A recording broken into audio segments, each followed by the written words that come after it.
नमस्कार. महासागरच्या खरीखरीमध्ये मी सुजाता आपले स्वागत करते. नाशिक आपल्या महाराष्ट्रातील मोठे पवित्र तीर्थक्षेत्र आहे. दर 12 वर्षांनी इथे कुंभमेळा भरतो. रावणाने सीता मातेचे अपहरण केले ती पंचवटी येथेच होती व आहे. अशा या पवित्र भूमीवर एक भामटा कोट्यावधी रुपयांना गंडा घालू शकतो.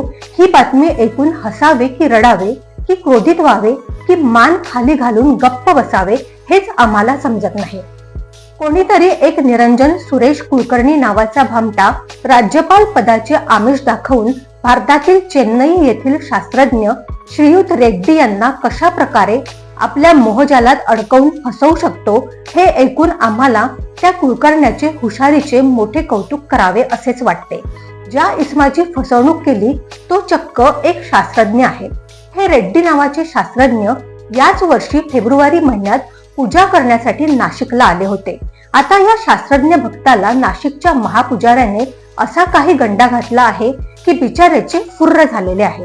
हे शास्त्रज्ञ मुंबई नाका येथील एका हॉटेलमध्ये थांबले होते. नाशिकचे हे कुलकर्णी बाप्पा आपल्या एका मित्रासोबत या भक्तीत तल्लीन असलेल्या शास्त्रज्ञाच्या संपर्कात आले. आपली अनेक नेत्यांसोबत चांगली सलगी आहे हे आपल्या शुद्ध वाणीने याच शास्त्रज्ञांना त्यांनी पटवून दिले. मग शास्त्रज्ञाला आपण राज्यपाल पदासाठी कसे योग्य आहात असे सांगितले. मी तर सेवाभावी प्राणी आहे, पण तुम्हाला राज्यपाल व्हायचे असेल तर किमान 15 कोटी रुपये खर्च येईल. आता राज्यपाल पदाचे आमिष दाखवल्यावर त्या बुद्धिवंत शास्त्रज्ञाच्या तोंडाला पाणीच काय दूधही सुटले असल्यास काय नवल. पाणीदार कुलकर्णी समोर दिसल्यावर त्यांना मोह आवरला नसावा.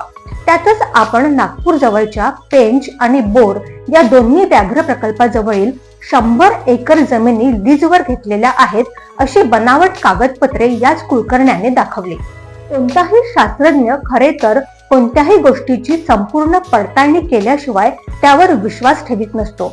पण नाशिकला गेलेले हे शास्त्रज्ञ त्यावेळी शास्त्रज्ञ कमी आणि भक्त जास्त होते. त्यामुळे जसा आपण पुराण कथांवर विश्वास ठेवतो तसाच विश्वास या शास्त्रज्ञांनी या कुलकर्ण्यावर ठेवला असावा.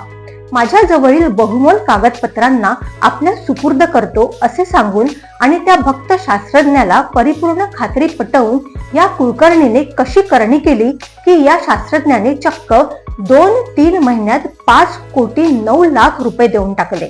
काही दिवस राज्यपाल पदाच्या स्वप्नात हेही भलतेच गुंग होते. त्यानंतर आपल्या नावाची घोषणा कधी होणार यासाठी कुलकर्णीकडे विचारणा केली असावी. पण 5 कोटी रुपये आल्यावर हे कुलकर्णी महाशय बसतात काय. मग रेड्डी साहेबांचे डोके ठणकले आणि त्यांना जेव्हा समजले की ही सगळी कागदपत्रे बोगस आहेत तेव्हा त्यांना आपल्या कोटी कोटीची उड्डाणे करताना फसवणूक झाल्याचे समजले असावे. अनेक वेळा पैसे परत मागूनही या कुलकर्ण्याने त्यांना वाटाण्याच्या अक्षता दाखविल्या. त्यानंतर मग हे शास्त्रज्ञ महाशय पोलीस दरबारी दाखल झाले. आता पोलिसांनी या कुलकर्ण्याला जेरबंद केलेले आहे आणि रेड्डी महाशयांच्या 5 कोटी 9 लाख रुपयांच्या संपूर्ण घडामोडींचा लेखाजोखा सुरू आहे. आपल्या देशात कधी कधी असेही काम झाले असावे असे त्या शास्त्रज्ञाला वाटले असावे. मग त्याने इकडून तिकडून उधारीत पैसे मिळवले आणि या कुलकर्णीच्या घशात ओतले असावे. आता तुम्ही आम्हाला सांगा, 2-4 दिवसांच्या ओळखीवर आणि एखाद्याने दाखवलेल्या कागदपत्रांच्या जोखमीवर शहानिशा न करता अत्यंत साधा माणूसही आपले पैसे असले तरी कुणाला 5 कोटी रुपये देईल काय. पण या भक्तीत तल्लीन झालेल्या शास्त्रज्ञ रेड्डी यांनी ते दिले. त्यामुळेच कुलकर्णी यांनी घेतले हे खरे सत्य आहे. आता साप तर निघून गेलेला आहे, भुई धोपटून काय होणार आहे. आपल्या देशात कुठे कधी काय होऊ शकते याचा हा इरसाल नमुना आहे. एका गोष्टीचे आम्हाला फारच कौतुक वाटते ते म्हणजे या रेड्डी साहेबांनी ज्या आमिषापोटी जी रक्कम दिली त्या रेड्डी यांची नशा आता उतरली गेलेली आहे. म्हणजेच त्यांची फसवणूक झालेली आहे आणि हा बिचारा शास्त्रज्ञ आता लंगोटीवर आलेला आहे. आपल्या देशात असेही घडते कधी कधी. अशाच घडामोडींसाठी बघत रहा महासागर.